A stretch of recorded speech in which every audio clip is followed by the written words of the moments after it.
مرحبا بكم في فيديو جديد على القناة. أفضل أن أكون وحدي على أن أكون تعيسة مع أصدقاء.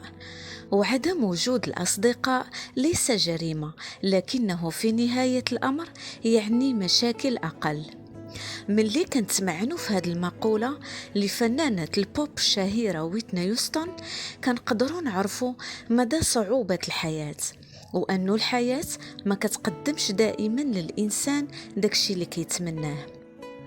بالرغم من الصور البراقة والموسيقى والملابس الفاخرة والكاميرات والمسارح، كانت حياة ويتني يوستون مليئة بالمنحدرات والصعوبات النفسية والاجتماعية، خاصة مع بداية إدمانها للمخدرات اللي أثرت على حضورها الفني وصوتها وعلاقتها الاجتماعية بشكل كبير. تولدت ويتني يوستون في 9 غشت سنة 1963، وصدرت ألبومها الأول في سن 22 عام، واللي ضم 12 أغنية.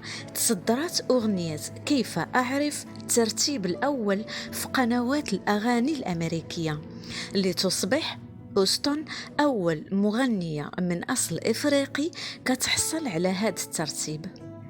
مرت حياتها بثلاثة المراحل مختلفة.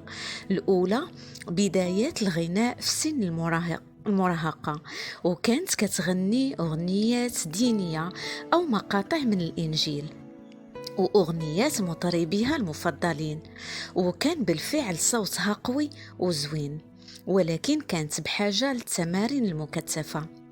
اهتمت ويتني بهذه الأمور حتى بدأت المرحلة الثانية منتصف الثمانينات واستمرت حتى منتصف التسعينات، وهي رحلة القوة والنضج.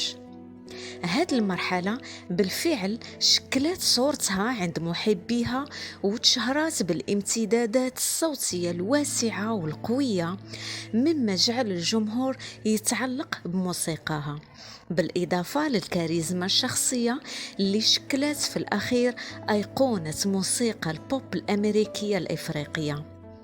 بدأت أوستون منتصف التسعينات في تعاطي المخدرات، وخرجت عن المسار الصحيح اللي حددته لنفسها، خاصة بعد النجاح الكبير اللي حققته في فيلم الحارس الشخصي عام 1992 إلى جانب الممثل كيفن كوستنر. ولكن ما تمكنتش ويتني يوستون من العودة بشكل كامل، خصوصا مع وجود بعض المشاكل المالية اللي حاولت أوستون إنكارها.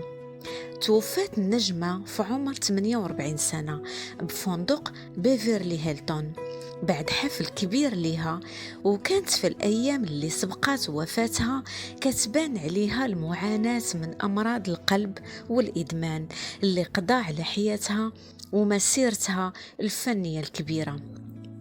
ومن بين أجمل أغاني نجمة البوب ويتني يوستون لا أملك شيئا، حكاية قوية عن الحب والارتباك اللي كيحدث للمحبين بسبب تصورات النساء والرجال المختلفة عن الحب، خصوصا من اللي كيتعلق الأمر بالالتزام المتبادل.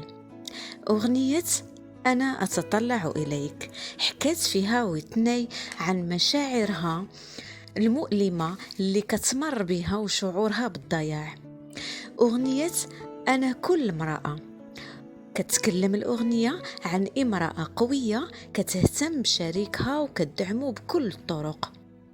تغنت هذه الأغنية في فيلم الحارس الشخصي، وتعتبرت من أكثر أغنيات الأفلام انتشارا ومبيعا على الإطلاق على مستوى العالم. وآخر أغنية هي سأظل أحبك دائما، وكنظن أنه ما كاينش شي أغنية في فيلم لحد الساعة اللي حققت نجاح وشهرة عبر العالم، وهي الأغنية الرئيسية لفيلم الحارس الشخصي، الأغنية اللي أثرت بزاف في الجماهير عبر العالم واللي مازال كيتغنوا بها ليومنا هذا. كتدور حول قصة فراق بين عاشقين كتجبرهم الظروف على الابتعاد، ولكن كتبقى الذكريات المشتركة هي كل ما يمكن أنه يبقى. كانت هذه قصة نجمة البوب ويتني يوستون.